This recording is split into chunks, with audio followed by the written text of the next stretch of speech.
And this photo shows the meeting of East and West, the two train companies meeting with the engines, and just moments before, Leland Stanford hammered so-called the golden spike and other ceremonial artifacts to complete the line. And you can see people meeting here. But if you look in the photo, people say, where are the Chinese? Where are the Irish workers who built on the eastern part of the line?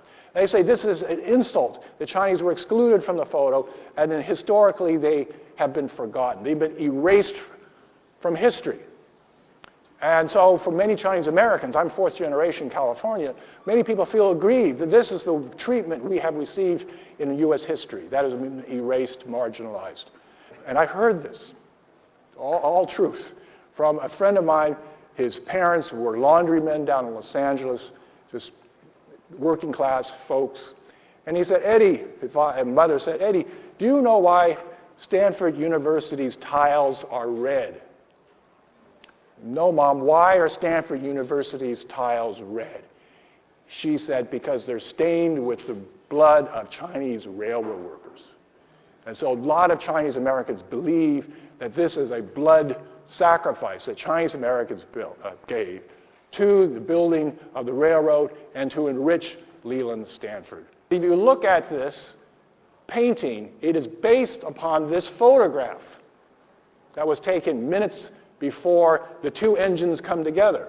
And you can see the Chinese literally laying the last rail.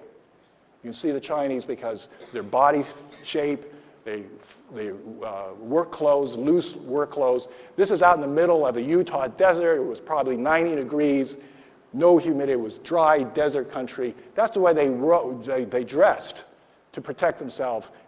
Building a railroad in any terrain is tough work. I can't imagine, because there's no power tools. It's all manual labor. At that time, there were no tractors, there were no steam engines that could do the kind of, it was all hammer, shovel, pick, and black powder. Black powder is the kind of powder they used for gunpowder.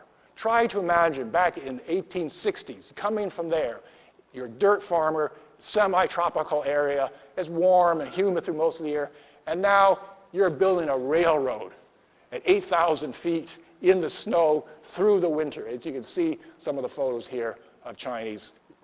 In the Sierra, they built the railroad through two of the most difficult winters on record in the Sierra, the high Sierra, through the summit. And the snow drifts would range somewhere up to 30 to 40 feet after these snowstorms.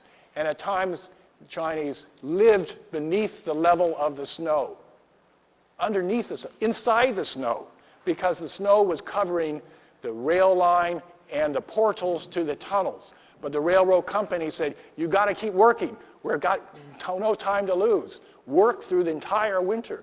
So how can you work if you're up here, the tunnel faces down here? They said, dig out a car, live down there. And that's what they did. This photo is called China Camp. The managers of the company lived in these mobile homes. This is a camp train behind you, where they had the top supervisor brought his family along and children, and they had a nice apartment in the train in the back there, and they had dining facilities. The white workers lived in similar kind of trains. The Chinese lived outdoors. This retaining wall on the left here that goes down like a triangle is what is called a number of China walls. They're still called China walls because Chinese workers built them using a technique very similar to the construction of the Great Wall. These are fitted stone, no mortar. There's nothing sticking them together. They're fit together like a puzzle, which actually makes them stronger than if they had mortar that would back up the water. But we have fitted stone, and the cracks in the stone, you actually had the runoff from the that can come through, and these were not dams. These were retaining walls to keep the soil back, but not the water. And these walls still exist today. They've lasted 150 years.